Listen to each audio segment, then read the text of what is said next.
Welcome back, everyone, to another Fired Up Friday with Dee and Candidly Tip. We had some technical difficulties a little earlier, but I am so glad that we were able to work them out. They were on my end, an update, changed some things, and I couldn't figure it out on the fly, but we got it fixed, and I'm so glad. And Tip was available here a little later in the evening. So here we are, guys. So thanks for joining us, everyone. We really appreciate it. And I'm glad that you were available, Tip. I know so much going on, and some of the things that are kind of top of my mind, and we'll just see where the conversation goes. But oh my God, the corruption. Kind of like unprecedented.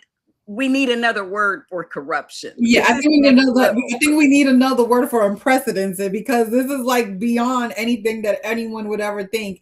Trying to give these January 6ers reparations. I mean, literally, yeah, that's what they're trying to do. So, I mean, it's just like, where did you guys come up with this? And then I was literally just watching the news, and I'm just sitting there like, is this insane or what? Between the Epstein files, I guess they did a hearing today, like not a hearing, but it was like a deposition behind closed doors of Pam Bondi, right? who's no longer the AG. But it's just like so much happening that it's really hard to keep up with all of this stuff. It is. And you know what the funny thing is?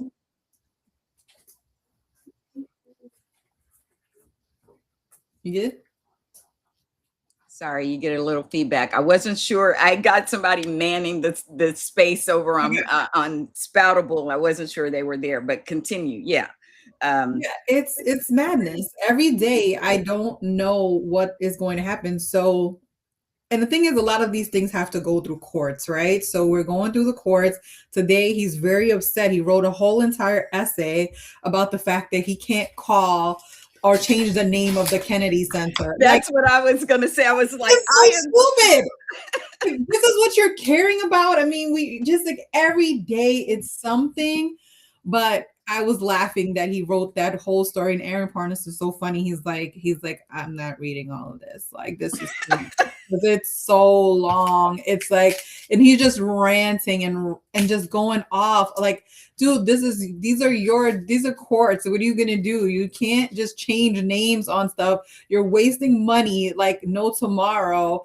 I mean, we could even go to the fact that all these people dropped out of this concert that's supposed to be happening. I mean, really. And somebody did a funny meme, and they had the poster, and all of the pictures were of Laura Trump, but just in different.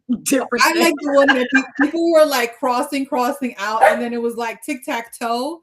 And then finally somebody said, I won. Like there was a whole row of people who were out, and I'm like, we are living in the stupidest timeline and stupidest government ever. And I mean, trying to make a carnival on the White House lawn. I mean, come on.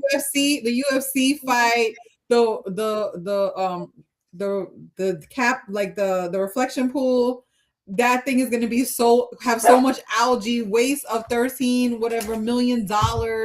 I mean, it is too much. And then you have Peter Thiel leaving America, so supposedly temporarily go. I'm like, what does he know? Because I don't know what you know. And then JD Vance is saying he might not run in 2028. Like, there's a lot of things happening here. It really is. What is funny about the Bondi hearings or whatever is that she released a statement prior to the hearing to the press. I'm sure, selected ones, and to Republicans, but not to Democrats. But essentially in that statement, she was trying to wash her hands of any blame, and specifically said, got a lot of things on my plate, and I delegated a lot of this to, under the bus goes Todd Bland. Yep. Yep. Oh yeah, she's like, listen, I don't she has cancer, so she's ready to throw everybody under the bus. And I'm pretty sure she was not treated right because Trump doesn't treat any women right. I mean, he's a disgusting person. And Todd Blanche was probably doing most of the work anyway. And she was very much just kind of the person who was the face of it all. And the face of it to the point where they were losing case. I still can't believe they lost the sandwich guy case. Like it's How many times did they even try it? It's well, like, they did it. They so they prosecuted him and then he went to trial. Then the jury found him not guilty. But even the Jim Comey thing, I don't know if you saw I was into it. They are the person who was I guess the lead prosecutor on that Seashells case, he quit. yes, and somebody quit in the, I don't know what department, probably within the Treasury or whatever, about him trying to put his face Oh my on God. a new $250 bill. She was like, "This is too much. This is too much." Yeah, it's absurd. Like you can't even make this stuff up. First of all, we're getting a $250 bill. Oh, and then he's signing the bill, like the dollar, like I guess whatever he's signing something. I think it's one of the bills. I don't know if it's a $20 bill. He's like putting his signature on it. Like what? This is what we're wasting our money on in the Treasury Department. Exactly, exactly. And in the process of all of this, like, even though the name comes down, how much money, time, man hours were spent putting the name up, first of all, and then the thing with the reflection pool, all these things, that there is kickbacks and all types of connections going on. I mean, like, they are really robbing our treasury blind.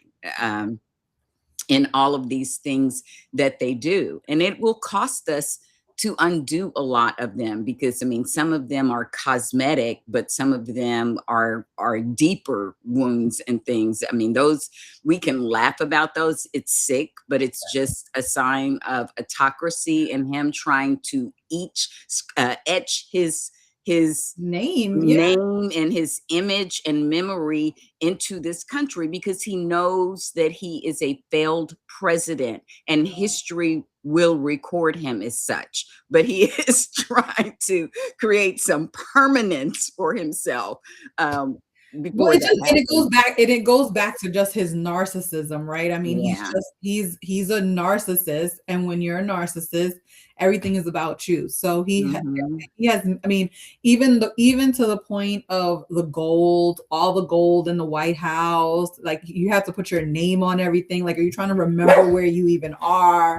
Like, there's like so many things that you can just point to just be like, oh my God, like the things that you guys were annoyed about with Biden, this is not even close. He's falling Not even on the radar with it. He's got them going around sprucing up horses now with gold paint or whatever. Like, it's like, I feel like something is definitely wrong with him, like mentally and physically, and they know it. He's made, an annual checkup.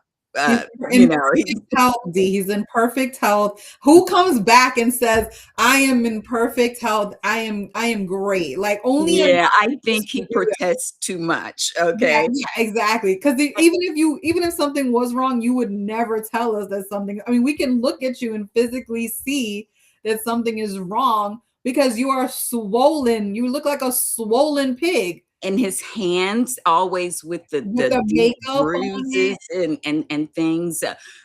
But you know, beyond that, I feel like, let's, not even talk about the number of times people have caught him on camera falling asleep His in meetings or whatever. eyelids are shut. He's Mhm. blinking a long blink.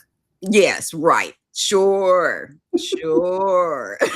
But I feel like they are kind of indulging him and giving him these crazy kind of like building projects and stuff. It's almost like handing a kid a box of Legos or whatever, but they're kind of giving him America, or he's using it to keep him from doing other crazy things, like these things are crazy too, and they're a waste of money, and some of them are probably profiting from some of them. They're like, yeah, I'm gonna get mine too. But I was listening to Maddow at the beginning of the week, and I'm going to share that clip in our Good Trouble chat on Monday. But she did an awesome rundown of really laying out a lot of the specific corrupt things that he has done since he has been in office. And I hear people like historians like Heather Cox Richardson, who studies history and is well versed in some of the most scandalous aspects of our history. And she says, hands down, this is the most corrupt government in our history. Absolutely. There is, I don't think, I mean, didn't Dom Jr. get like some kind of like contract this week? I mean, it's so much. Like it's to the point where I don't think they keep a list. And even so, I saw somebody say that CNN hasn't put Daniel Dale, the guy who does all of the fact checking stuff. Like they haven't allowed him to go on air for like weeks. Yes, I noticed. I haven't seen it. Well, speaking of, so I wouldn't have noticed, but I saw a post about it, and I was like, these networks are also fun. That's what I was listening to when I was downstairs. I was watching the show with Simone, the weekday. Weeknight. And I like them. They chop it up. I like them too. And they were talking about the fact that Cecilia Vega was let go from 60 Minutes this week. Right. That's one of the things I wanted to talk about. Yeah. So you're talking about, so now it's we've been saying the media and the fact that they are falling into the corruption too. They are part of the problem when we're talking about the impacts and what they do and how they carry water for Trump. But you're seeing it in real time with CBS, because Cecilia Vega is a really good reporter. And I remember her being in the White House and asking questions. She's tough. And the fact that they're just kind of just letting Barry Weiss is just letting them run all over her. Right. And I've heard not only was she let go, but a lot of the executive producers and the people in the downline of that, the production of that show as well, were also let go. And Anderson Cooper couldn't take anymore. He's like, I'm not staying. So he resigned. Like, you ain't got to let me go. I'm out of here. I don't need who's left over there. And that show has a lot of relevance and a lot of history, and it just shows the kind of dichotomy of where we are with this clown show. That's something so rich and filled with history and contributing to the information ecosystem, good information in this country, being destroyed. While they're building up all these other crazy things, and Fox and Friends and all of these right-wing outlets that now have access to him and to the Pentagon, and we're in the middle of a war and people can't get straight answers. Not that there really is a straight one to get with this guy in charge, because it changes every day. It's like on a whim. Yeah, it's a ceasefire. No, it's not a ceasefire. It's a ceasefire, but they better listen, because we got our finger on the trigger. If they don't, it's insane. And I don't see how anyone who is paying any attention to anything that's going on in this country, because it's affecting us at every level. Whether you do politics or not, that you can sit back and just, wash your hands of it, put your hands in the sand, or, continue with the both parties are the same BS. Any of that. I don't understand it. Yeah, I don't understand it either. And he's doing a lot. I said last week, he's doing a lot of marketing. I knew he didn't have a deal. Trump is a manipulator. He is a master manipulator, a con artist. And you see that for the whole week, starting from last weekend, he has said, oh, we're going to have a deal. We're so close to a deal. Then Monday comes and he's like, yeah, we're still working on the deal. It is now Friday. Even yesterday, they put out a statement saying they're so close to a deal. Where's the deal? But I do see that the gas prices have gone down. So they're playing with the price of the oil The barrels, stock market and mhm. yeah, trying to manipulate that because they know that they're in trouble with these gas prices. Right. Excuse me. Bless you. Yes, and he does that, and he knows he kind of works those people in the financial world like he learned to work the media, Yeah, and just play them. he plays them every single time, and it's like even his own people fall for it. Pretty it's pretty annoying at this point to keep saying, I have a deal, I have a deal. You notice Iran has not said they had a deal. Bibi Netanyahu is saying that he's basically taken over Lebanon today. And every time we turn around, they're doing something even more ridiculous than they did the week before. Yeah, And of course, we're gonna invade Cuba. That was the other thing that came out this week. They're gonna invade Cuba. They're very exactly. close. They're very close to invading Cuba. Like, what do you do? What are you doing? Exactly. And the fact they're trying to, arrest this 90-something-year-old Oh my God. man or whatever who is not even in power. But going back to Latin America, Catch My Whiff here says, and I thought about that too. You talked about Palantir leaving to go to South America. I don't know if Argentina is where he's going, but Yeah, it's Argentina. Exactly.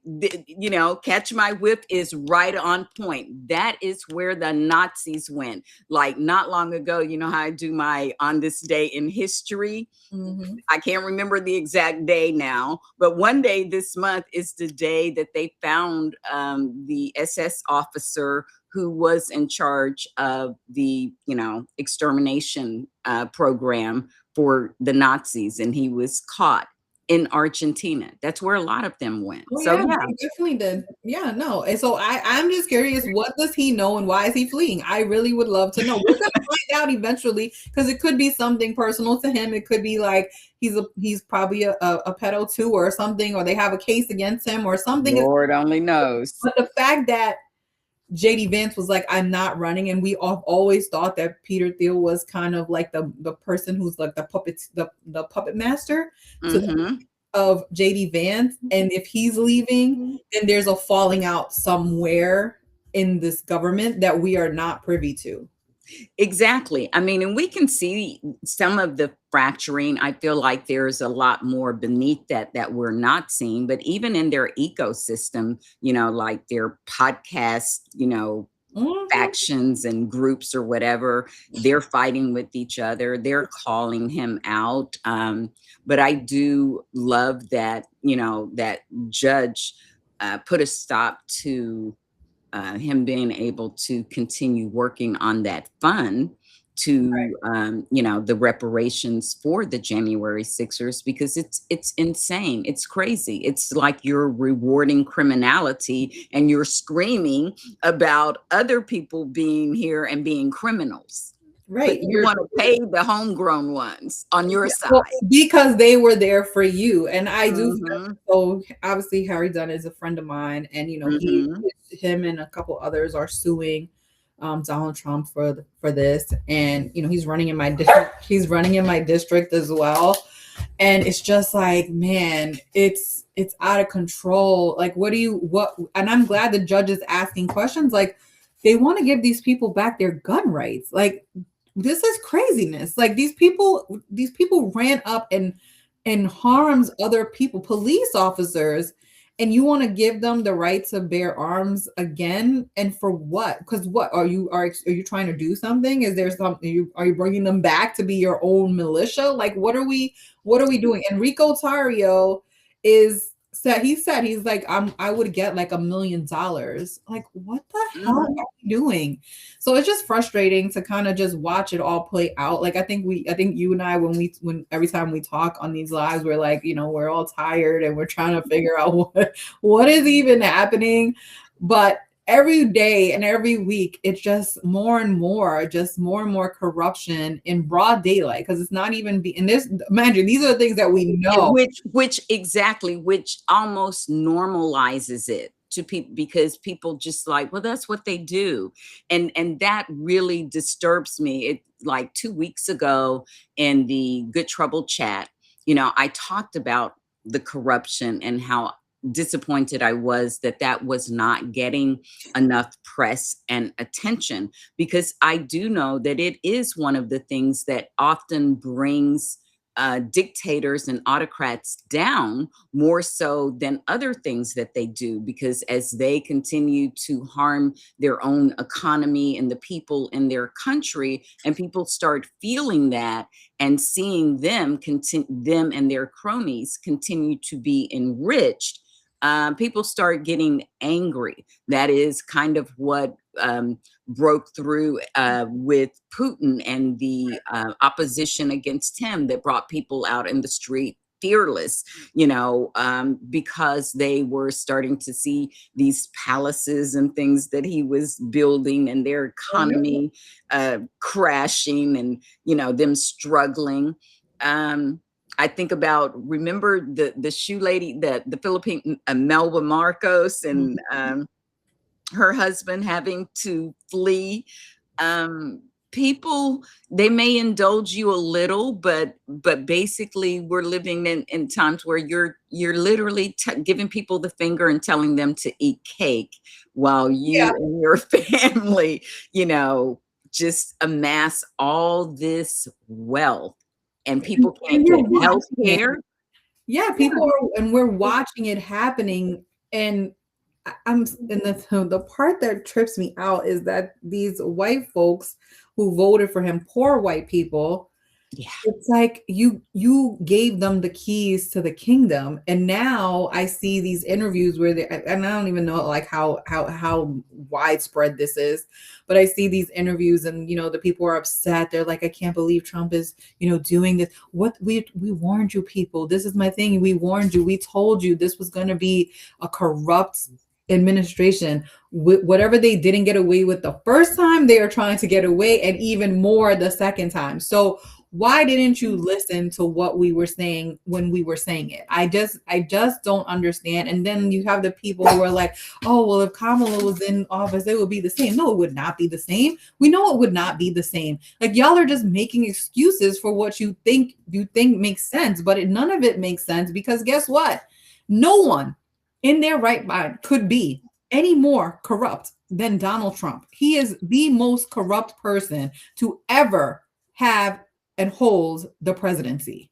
He is indeed. And as far as people, I don't know. I'm kind of sick of these interviews, because I kind of remember when he first got in office, and instead of them, kind of covering what he was doing then, and I mean, it was some of that was pretty bad, but they were still interviewing all these people who voted for him, and like they were trying to understand them and get us to understand them. I mean, basically, I mean, there is no understanding. It's white superiority, white supremacy. Oh yeah, well, the diners. How many diners did they go to speak to the people?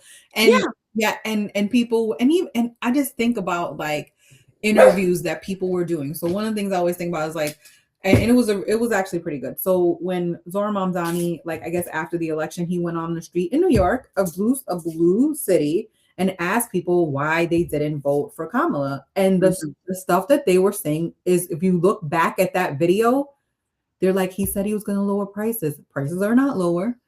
They were mad at Kamala and the Biden administration over Gaza. Gaza has not got, the whole situation in Gaza has not gotten better.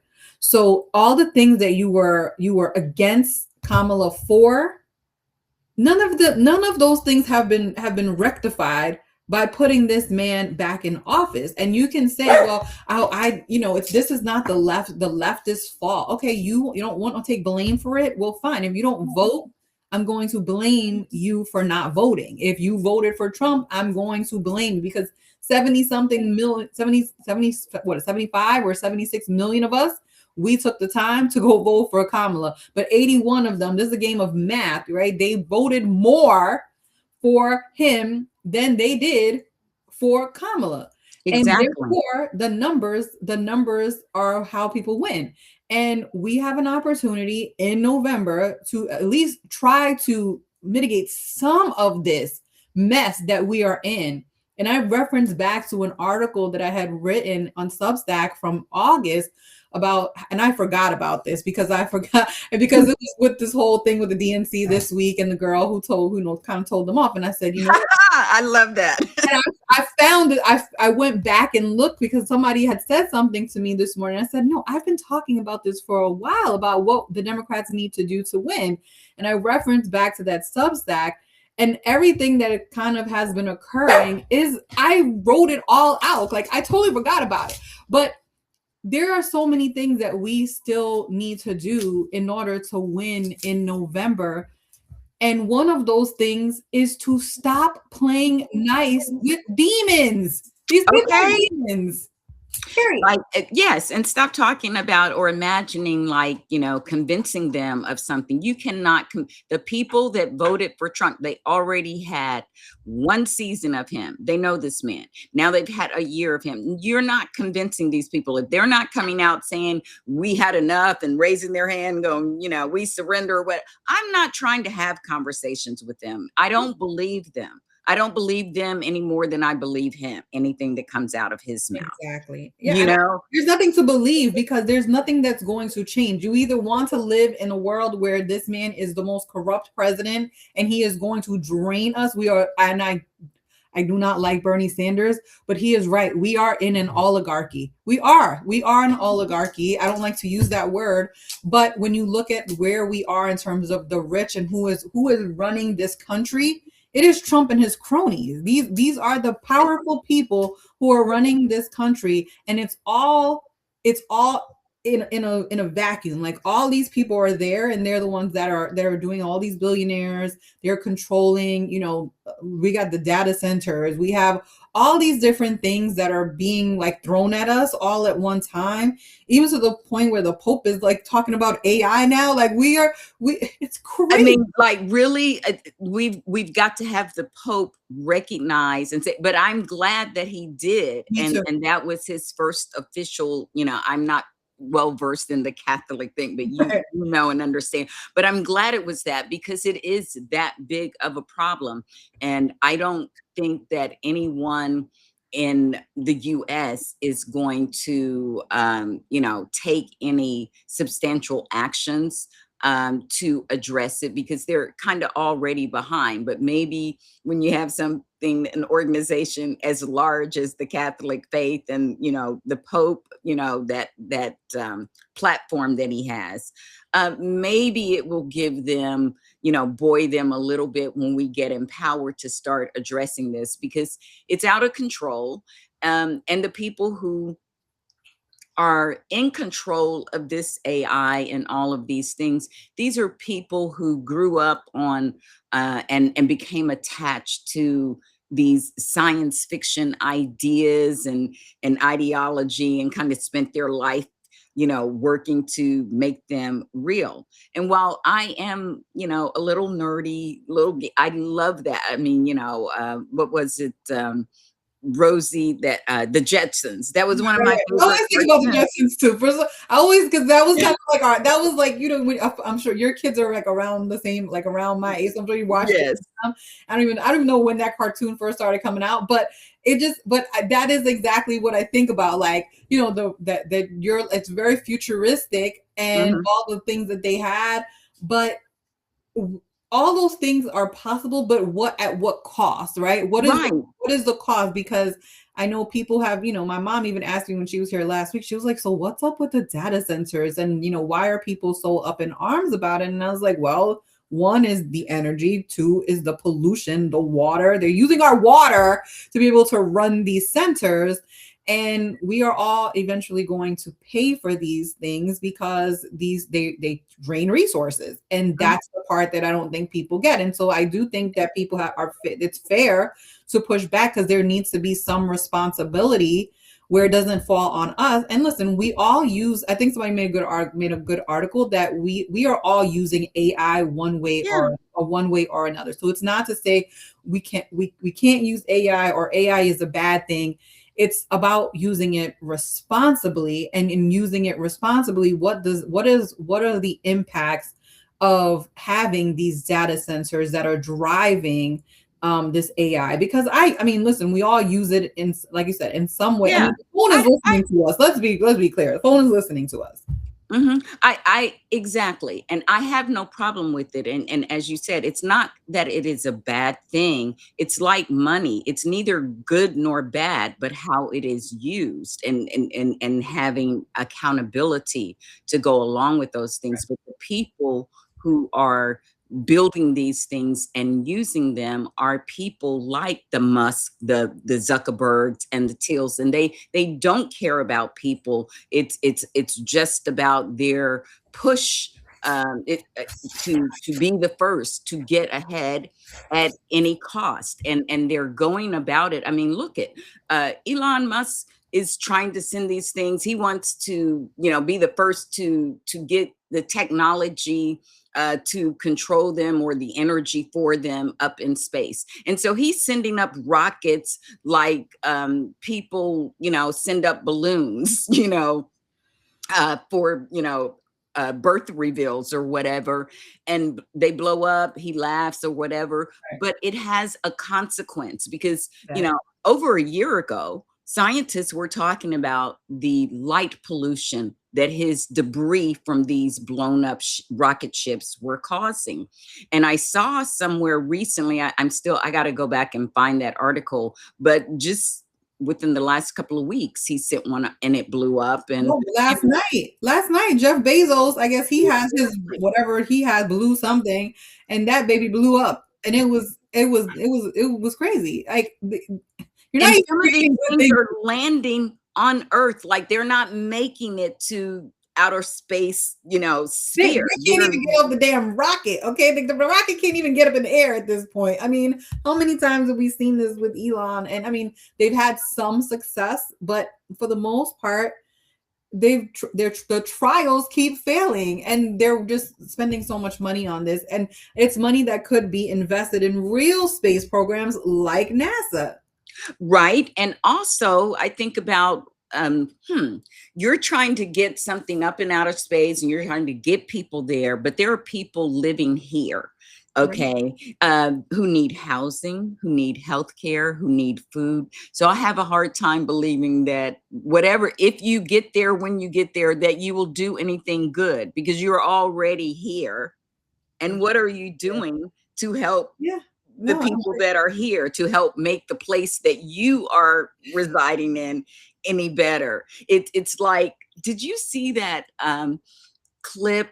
I don't know who it was. I think it's a place like in France, where they have created this kind of Aunt Lydia, like tourist center. They made it like an experience, almost like a Disney experience. And it was a video of these young women who were going in, and they were Aunt Lydia. They were being trained, and they were learning to cross stitch and all of this. So I mean, it's like, you took those good things away, and enjoyed that experience.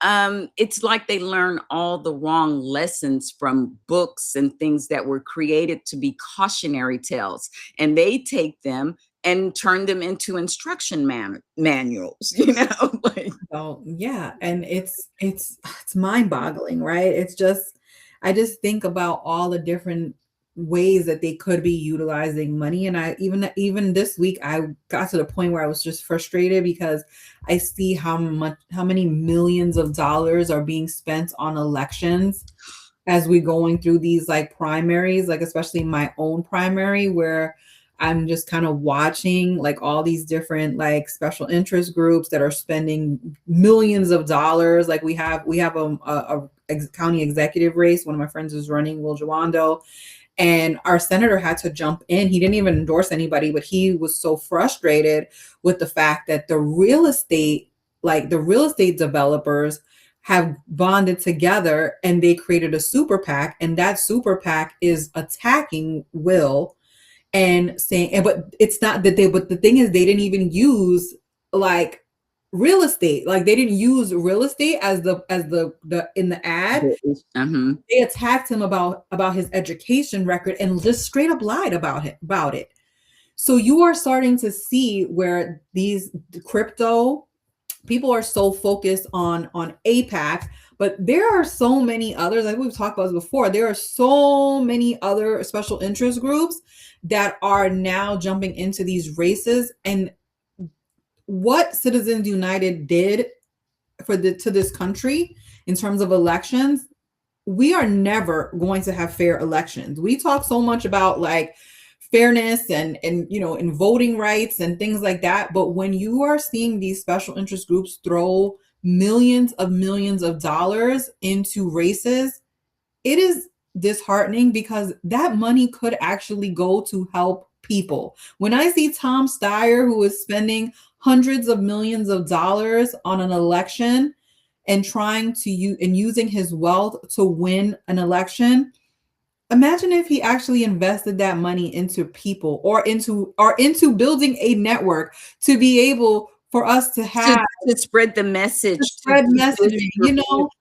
These are things that just and again, there are people on the left who have beefs and complaints, but some of the things that they are, Dallas is very upset. Some of the things they Poor do, Dallas. I actually agree with, right? So, and when it comes to money and politics, it's getting out of control. And I see even in my own race, right? We have UDP, which is the super PAC for APAC. They have jumped in our race. They're sending mailers. You have the crypto PACs that are running ads. They're not doing attack ads per se. They're doing positive ads for one candidate. But when you start to see that candidate didn't raise that much money compared to like a Harry Dunn who's raised like 2 million, but he has these outside groups that are helping him. So he doesn't even need to raise that money because they're spending millions of dollars to help him to win. And that, yeah, fair. it's not fair. And that's why I say, yes, Citizens United is kind of the root cause, but it needs to be addressed in a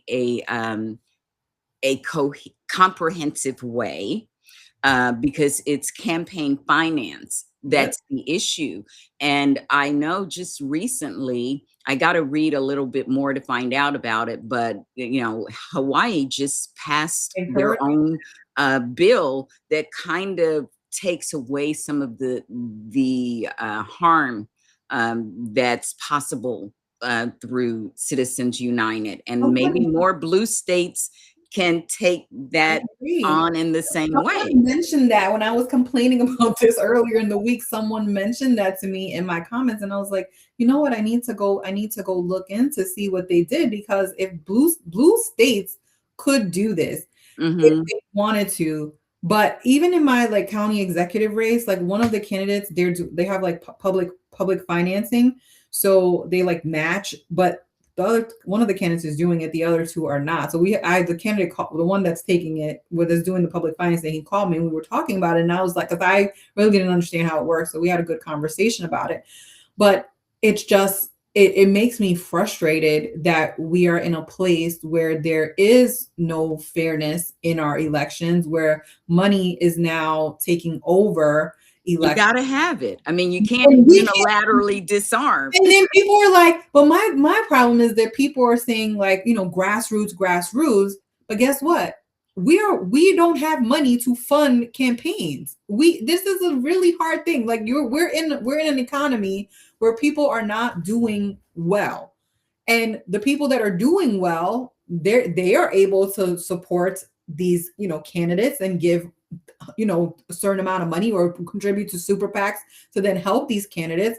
But the average person like you and I don't, I used to do fundraising in 2022. I raised over $100,000 for candidates, almost $200,000 for, depending on the candidate, depending on the situation. But I cannot in good faith go and ask people to contribute 10, 20. These people can barely even afford gas at this point. Food is expensive. I can't do it. And even then we were still in a like kind of like a place where inflation was bad. but I feel like people were still willing to give money. And I can't now ask people to do that. Like I just can't do it, especially after 2024. I just feel like I'm not in a place to be like, hey, can you contribute $5? Can you contribute $10? Because I know people, if I ask for it, people will do it. But I Right. just don't feel that it's right to do that because we should not. Why should we have to fund candidates who are running while there's all these super PACs? And we're gonna have to do it at some point, but it is very frustrating. It really is. It really is. And I know, one of our candidates here, he's vowed not to take PAC money. I don't know how that's going for him, but he does get a lot of national attention, and that's Justin Pearson because, he kind of aligns with, the DSA folks and things like that. But I see his work here on the ground, and I know that he is a worthy, candidate and that he cares about the people in his community and the people in this state. So it hurts my heart for that reason that, he might not have enough resources, Exactly. that he needs to actually run the kind of campaign that could take him over the top.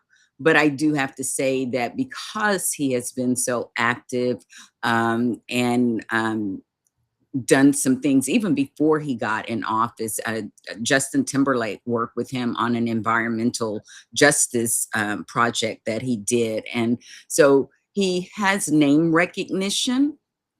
And I'm glad to see that Time Magazine wrote an article about the redistricting and, him and how it affected him. So it's kind of those kinds of things. That's why, information is important and the distribution of that information is important. So it makes me feel good that, it's not just like, online or local press, that like big media platforms are picking up on that. And I also know that there's an organization called Common Power. I don't know if you're familiar with them, but they have like a voter initiative arm where they actually do boots on the ground canvassing and those types of things. They've come here to help him. I think they plan to come again. They also have another arm, the Institute of Common Power, which I really love because and you would love them too, because they work on civic education. And they also do site tours and things like summer programs where they take these tours to various historical sites, a lot of civil rights sites and things like that to help educate people. And I think those kinds of efforts and things are important. So when I look at giving money sometime, when you say as opposed to a direct candidate, I look at organizations who are doing work that I feel like has a broad reach and is in line with my my thinking kind of For thing. sure. Yeah, no, and it's just, I don't know. I just get so frustrated when I think about like Debbie Wasserman Schultz. You should hear Nikki Barnes said Oh, really I can only imagine Nikki Barnes because that's all. We follow each other, but so the algorithm never really like. Sometimes it lines up, sometimes it doesn't. But I know I saw her friend Leslie in some of the comments on Twitter, and they were upset about it. And I get it. Listen, my issue with that is, and people were like, "Why are you upset about this? That she can run in whatever district she wants." I said, "Yeah, she can definitely." Listen, I'm a realist, and you can run in the district, but I also do realize that Elijah has been running in that district for almost a year, probably even more than a year at this point. He's trying to build his name and be able to run in that district. You have Uncle Luke. Uncle Luke. And our sordid past with Uncle Luke and space. Yes. And his crazy self who doesn't know anything about anything, but and he can But he can run because it's America. It's America and he can run. And there's other candidates that are in this race, but what she brings to this race it's not even, to me, it's not even about the fact that she's a white woman, a Jewish woman running in a black district. To me, it's that she's bringing a boatload of cash that she has on hand to run in this district. And that is a disadvantage to the other people who are trying to run in this district. And not only that, there's going to be super PACs that are going to jump into this race to help her. Unfortunately, but it is unfortunate that that's the decision that she came to, because I happen to think that is a very kind of lazy and opportunistic Oh yeah. decision, because she could run and to in the district in which she lives. I understand, from Nikki that, she lives in a different district, 22 or 21, and she could run there and use all those resources there and give the folks who have a majority of Black people in that district an opportunity to elect someone who looks like them, who will represent them in the way that they want. And I think that it sets a bad precedence and creates even more factions within the party that we can ill afford at this time, because it's like she don't care. She doesn't care. Right. She didn't think. Well, my thing is, as a candidate, you have to think about your. Yes, it's like a power move, right? You're moving. Mhm. You decide. Okay, you got redistrict. Listen, people get redistrict, and stuff happens. Right. This is Florida, and Republicans are going to do them, but this has happened in other places, right? I mean, even when you think about Texas, so this week we had a runoff. So you had Johnson, and then you had Colin Allred, who ended up, they got both, her district was moved. He was running for Senate, and that was his old district. And they kind of, it kind of worked out where they both decided to run. He ends up winning. And then I see people complaining about the fact that she lost and how dare he have run in that district. Like, what are we even doing? Like, the Republicans are smart enough to know who and what to kind of cause divides. Same with Christian Menefee and Al Green. That Al Green was drawn out of his district, and then he decided to run for Texas 18, which is Christian Menefee's district. So, and how many campaigns has Menefee had to run? He has had like runoff. There was runoffs. Somebody said I voted for this man 20 times. I think it was an over exaggeration, but it probably was accurate that it was somewhere around 10 times that people have had to go out and vote for this man just so he can permanently be in this seat. And it's disheartening to have to, know that the Republicans have kind of created this mess where we have to now pick and choose who we want us fight against each other. Have this infighting, right? I mean, it's different like in New York today, obviously, the conversation online was about Mamdani, and he endorsed the candidate who's running against Adriano Espaillat, and people were mad about that. But listen, to me, this is democracy at work, right? There's a seat, and whoever wants to run for it can run for it, and people pick and choose who they want to be their candidate. People can endorse whomever they want to. May the best person win. Absolutely. And it's fine. Even if Debbie's running in this seat, listen, more power to the people who are running against her, because I hope that she doesn't win. I mean, she just doesn't fit in this district, but more power to the people. The people will decide who is the best person to represent them at the end of the day. And I just hope that the resources that she has and the people who are going to come from outside to help her don't mess this district up, because it's the people deserve to be able to vote for someone that they are able to be able to with all these ads and all this stuff. Even in my own district, like I said, we have 23 people running, and the outside stuff is pissing me off.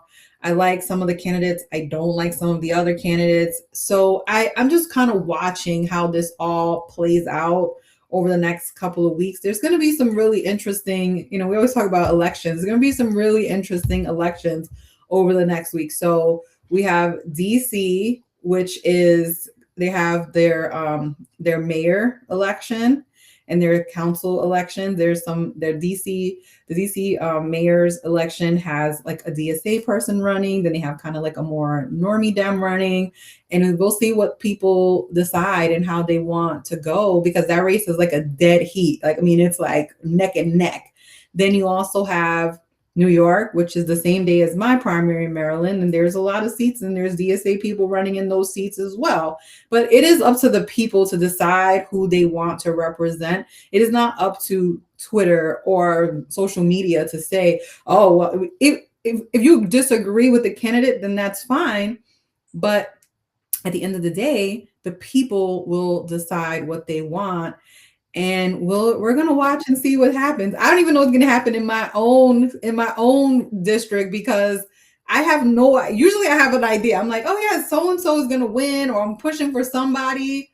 No idea. My county executive race, I have no idea who's gonna win, and some of the other races, I really don't know. It's very up in the air for me right now.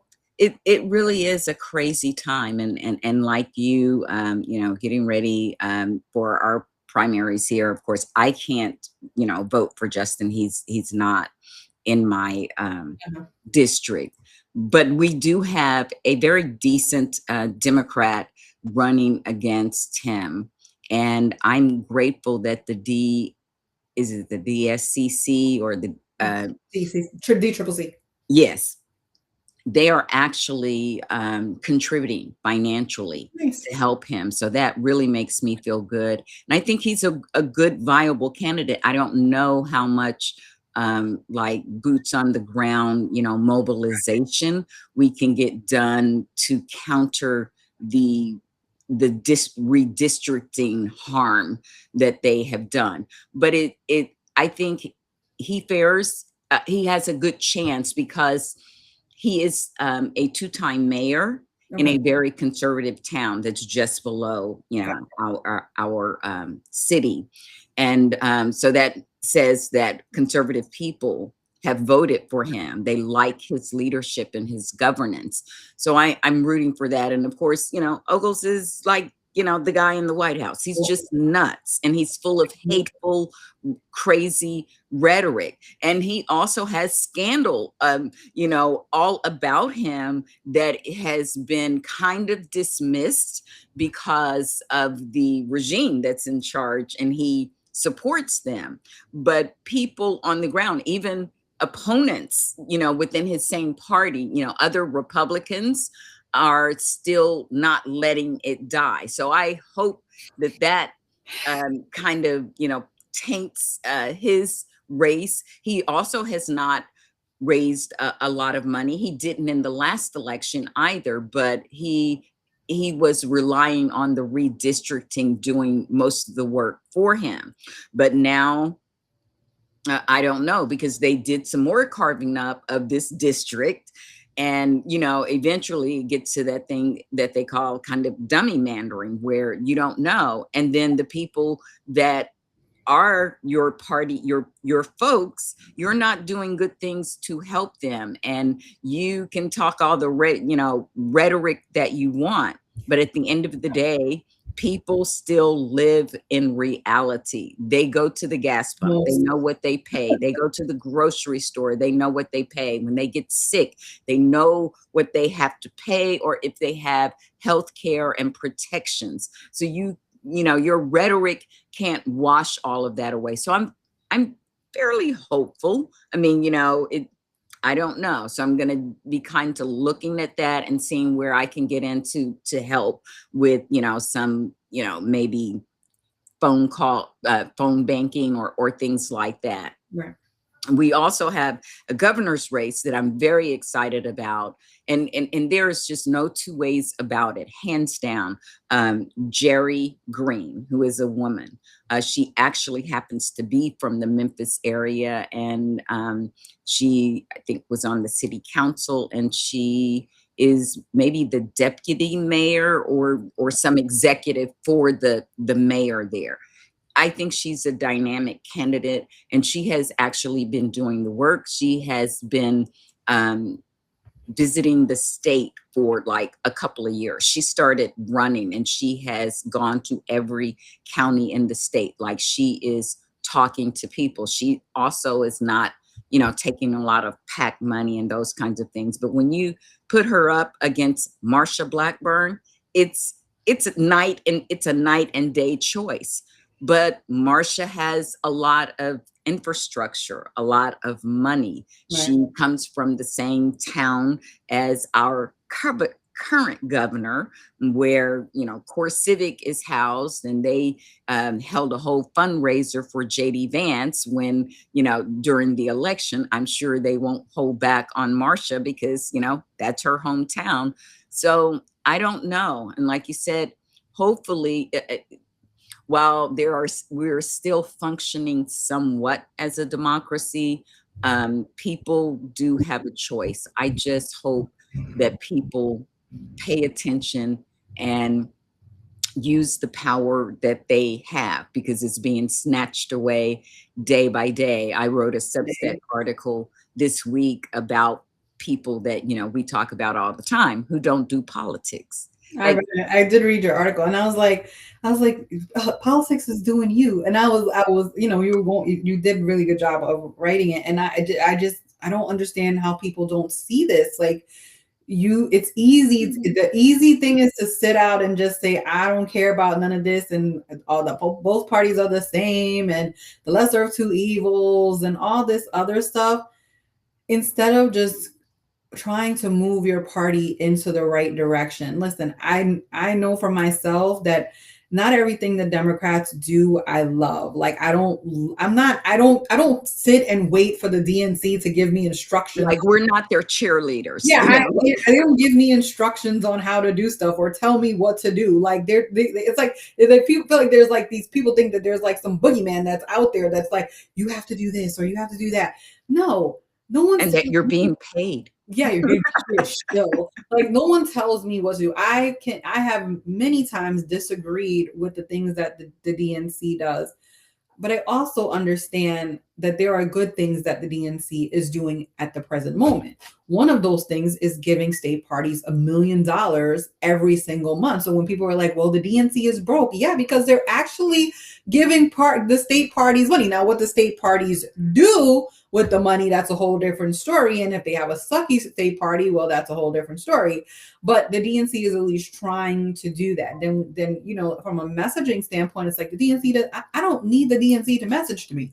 The DNC is not a messaging apparatus. What the DNC is a funding apparatus to the state parties. So people don't even understand what the DNC does. Mm-hmm. Then, this whole autopsy came out, and it was a whole drama, which was so stupid to me, because guess what? I don't care. I don't need an autopsy. I know. Did it change anything? I did months and months and months of my own analysis on because it drove me crazy. Like, what happened in this election? And, there are things that I regret about 2022 to 2024 that I think that I could have done differently. But at the end of the day, you cannot live in the past. You have to move forward. And moving forward means that what are we going to do to win this midterm? And the people that drive me crazy, they're like, if you don't learn from I have learned from the past. I know exactly why we lost. You gave VP 107 days to run an election. That is 3 months and a couple of days to try to make up lost time that should have started way before. We're talking Trump started running in 2023. 2022, when he was like right after he was indicted. Yes. I was going to say he was prompted. Biden said he was going to run in 2023. We know toward the end of 2024, we had October 7th. That kind of derailed a whole lot of stuff. There was inflation that was high in between that.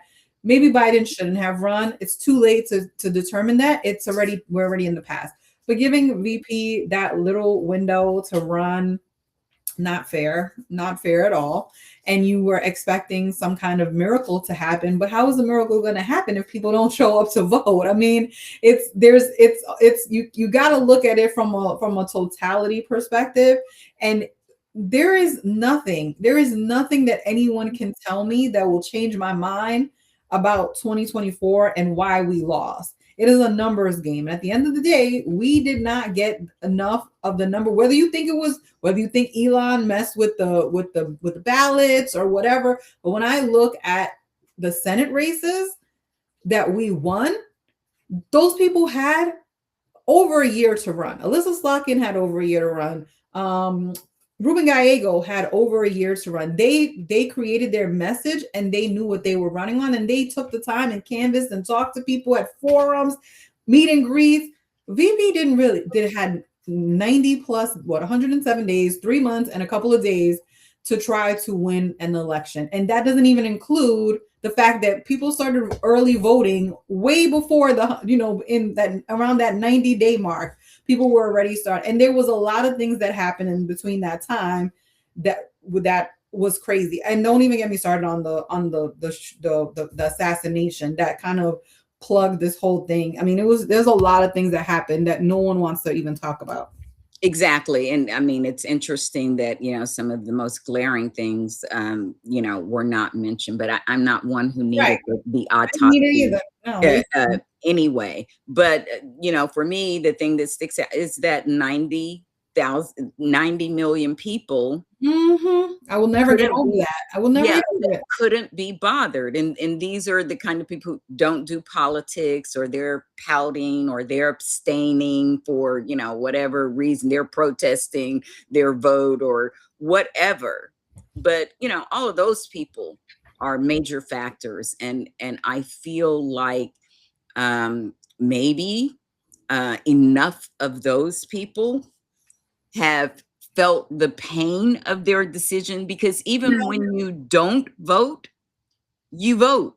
Exactly. In a Your decision. non-vote is a vote. I mean, unless you live in a very blue state where there's like my state, if you don't vote, then maybe you can say, okay, well, I didn't vote, but you're still relying on the other people to do the hard work for you. So it's still unfair.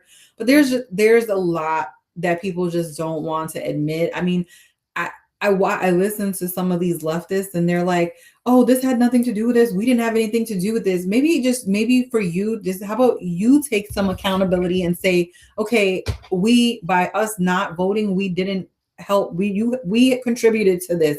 I would respect that more than saying, oh, we had nothing to do with this. Our hands are clean. Kamala was a bad candidate and this is all her fault. This is all Joe Biden's fault. Maybe just acknowledge the fact that what could I have done differently? What could I have done different? How could I have messages better? How could we have, worked with Kamala to be able to have a different outcome? Where could we have applied pressure to her to be able to get the outcomes that we wanted? And it's like, y'all don't even think that far because you just can't even take accountability for the thing, but you want everybody else to take accountability for the things that you say that they didn't do. Look in the mirror, people. Look in the mirror. Exactly. One last thing, and then I'm going to kind of let you go here, but I definitely want to get your take on the recent Hassan oh God controversy. That guy.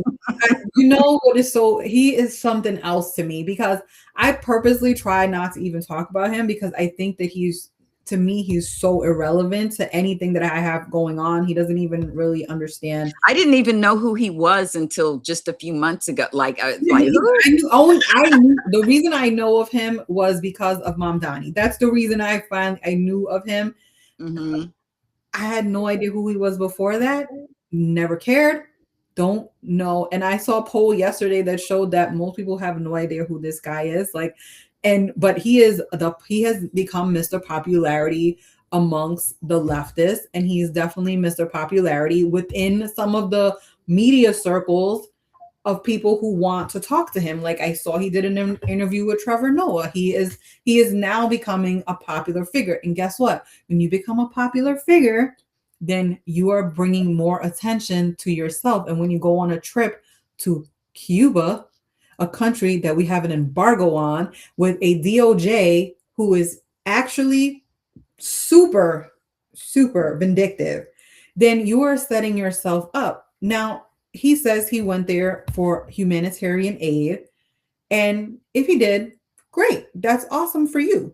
But the way that you publicize this thing and the way that you were talking about it has now brought attention. And we know the people who funded this are Medea and her Code Pink people, and the Sigmund guy, who is that her husband or is that the other person's husband? I can't remember how it all works. There's two people. There's two people that run the code. Code Pink, and I think the think other lady's husband is the funder, but he's headquartered in Shanghai. Yeah. So yeah, he's definitely been the funder of all of the protests. This is not new information. I have a video about this from 2024 where I talk about the connection between the protests and this man and his wife and Medea and how this all comes together. Now, listen, I think the whole situation in Cuba and what America is doing is not right. That's not the point. But you become popular, and guess what? People are going to start analyzing, looking, trying to find something, trying to find connections. And now Hassan has to be able to furnish that information to the most corrupt DOJ that we have ever had. And he is actually scared because guess what? We have seen other people be targeted like this. Letitia James, Luis Lucas. We've seen Jim Comey. Who else? There's a couple more people who have Monica MacGyver. I don't hear LaMonica pregnant and doing her job. Yeah, and still out there trying to deal with this immigration system in Newark, New Jersey at Delaney Hall. I mean, yes. All of this stuff is stuff that is really exhausting to watch. But I'm sorry, I don't have the wherewithal or the capacity to even care about Hassan at this point. He is just not somebody, because you put yourself in these situations. LaMonica MacGyver is a congresswoman. She was out there trying to fight and figure out what is going on for her constituents. Luis Lucas, she wants to do redistricting and she's targeted. Letitia James, we know that has to do with Trump because he's been holding him accountable. And he has been holding him accountable. Jim Comey, that was dumb. He put the seashells, whatever. I don't care about that. But it's like all of these different things that are happening. You're a media person. You're a streamer. You bring this attention onto yourself. I hope he doesn't get prosecuted. I hope whatever information he has, he gives it. I hope his uncle and his family and everybody else that is wealthy in his family can help him with his lawyers. He has money. He makes millions of dollars off his stream. But yeah, it's not fun to be targeted. Welcome. Exactly. That's my feeling. Like I said, I just think he is irrelevant. But these are the people. You know what? What him getting all this attention is the same energy it's that I felt when they were going to all of these cafes and places interviewing Trump voters or whatever. It's the same thing. Like, stop it already. I mean, and that's why I am so grateful that you and I are able to come on every 2 weeks and talk a little bit and share. We write, you post content trying to inform people, because it is about trying to call people in, bring people in, and help them understand what's at stake.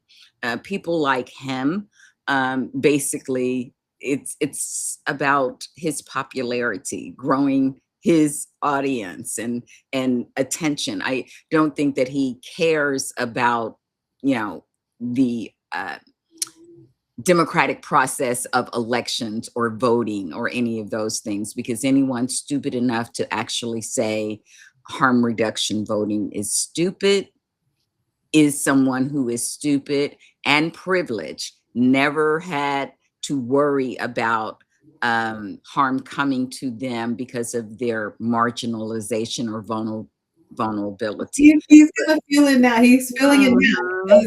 It's not that privilege that you thought you had is now go in the hands of a corrupt DOJ, and they could turn around even if what they're saying is baseless, or even if they could still go to a grand jury and prosecute you. They've done it many, many times. So other just people make his life miserable, even though they get nowhere, because that's part of the intent. like and one last thing in talking about media is I was listening in on Don Lemon one day this week, and his case. No, another one who got targeted. Exactly. And he talked about the DOJ actually going to a judge trying to get a warrant for his subscribers. I saw that. I saw a post about For that. his subscribers. I Now, saw what that. do you think they would do with that? Luckily, the judge said no, but we know that these people, in their vindictiveness, they don't stop with one no. They just keep going. And that's very alarming and dangerous. And people need to wake up. I mean, today it's him. Maybe you don't care about him, but tomorrow it's someone else. And eventually it's you. It's like we've all been saying when we talk about the danger of authoritarianism. No one is safe. No. Yeah, and I saw they were trying to do the same thing with Twitter. They were trying to get people's information from Twitter. There's so much happening. We didn't even talk about the fact that about the whole mail situation that the US the postal service about the mail-in ballots. I mean, please, Lord have mercy, go drop it in a Dropbox. Do not drop it in the mail. Please. Exactly. I talked about that in some space I was in, an audio conversation this week, because I always carry I go in person. First of all, Tennessee is one of those states that has little to no like mail-in voting opportunities. They're really restricted, and I meet the restrict to people with disability or seniors. So I could do it, but I don't do it because I don't trust these people. And now the U.S. mail is in the hand of one of Trump's thug minions, and he can decide when and when not to deliver those ballots. And I don't want to give, to put that chance. I don't want to put, my ballot in that kind of situation. So I'm voting in person, and I would encourage as many people as possible to do that, in this particular election, and to take people with you and to talk about the importance of this election. Like, it really is about the numbers, and everyone, like, it's not just politics as usual or just another election. It will determine a lot. Yeah, and I think that's also part of civic education too, right? Like, we have to start thinking proactively. We know if they're telling us now about the fact that they are going to try to limit mail-in voting to whatever I forgot what they said today. It was like, sir, like, if you have to be on like the government, like in the government system to be able to do mail-in ballots, like, be smart about it. Go to early voting. Most states have early voting. There's very few states that don't have early voting at this point. Don't wait till the last minute to vote. We saw what happened in Texas in the primary, waiting till the day of, where people were disenfranchised. They didn't let them, they didn't have the right polling place. They sent them all over the place in Jasmine's race for the Senate. People have to start thinking proactively. How are they going to get their votes, and how are they going to vote, and how are they going to make sure their vote is counted? So I think I think these state parties that we're giving money to need to start having a strategy to figure out how we're going to do this. Are we going to tell people to show up to early voting? Are we going to tell people to, if they are going to do a mail-in ballot, many states, blue states specifically, have drop boxes. You got to start educating the people on the ways to vote, because a lot of people just really don't understand how this works until the last minute. Even my mom, they just moved to New Jersey, and she was, I was helping her to figure out like where she has to go to early. She's never voted there before. She's only ever voted in New York, and she was used to going to her polling place that's right down the street. So it's a different situation depending on what state you're in. And I think we definitely need to start doing voter education on that now, not wait until October or no, like the first week of November. No, we have to start telling people, because people need to also check and just make it a habit of checking to make sure they are on the rolls Oh, and yeah, that they stay on the rolls because exactly. they are, it's a death by a thousand cuts. They are trying multiple things. Some of it is voter purchase, some of it is restriction of mail-in voting. Mhm. Sometimes they restrict the early voting days. They do that here a lot. And LMZ just told me that they just voted to, take some of the early voting days away in North Carolina. I mean, this is what they do. And so they are very relentless in trying to stop people from voting because, one of the early kind of architectures of this kind of Republican strategy of control, Paul Ryrick said, they know that they don't win when more people vote. They do Absolutely better not. the less people vote. So they try to make that happen, you know? Yeah, and I mean, even in blue states, like we change our like when I got my, they send us like our sample ballot. They changed our polling places depending on when the election. So 2024 during presidential election, there's more people, so you have a different place to go vote in early voting. Now it's a different place this year. So people will show up. People do not understand. They will show up to the same place that they went. It was a library in 2022. It was a library in 2024. Now it's the fire station. So you gotta kind of be proactive yourself and look through these things. I didn't even know. I just saw it, and when I looked at it, I was like, oh snap. It's not even the same. As my ass would have went to the library too. Like, where's the early voting? Exactly. I vote at a No early school. voting here. Damn. Yeah, I vote at a school, but I'm gonna have to double check because, like I said, when they did this Memphis thing, they did some new carving up and stuff, and so I'm gonna keep checking. And as you said, hopefully we can encourage our party chairs and members to get busy with some voter information and education so that people, it's like building those civic muscles for people to understand the importance of this, as John Lewis said, most powerful nonviolent tool that we have. Amen. So, Amen. all right. All right, Well, my friend. Well, it was good to speak to you. I'm glad we got to speak after our me little too. here. All So right. Well, good. thank you. Have a good weekend. Thank all of you who tuned in on the various platforms that we're in. And Tiff and I will see you back here in a couple of weeks, and maybe Myram will join us. I'm sending him the link so that he can pop in anytime he wants Yes, to. we by the time next week comes, like next week is the California primary, so we will know who's going to be top two in that race, and then it'll be June already. We'll have almost two primaries completed, the 2nd and the 9th, which I think is DC. That will be. Mhm. Oh my gosh, everything is going fast.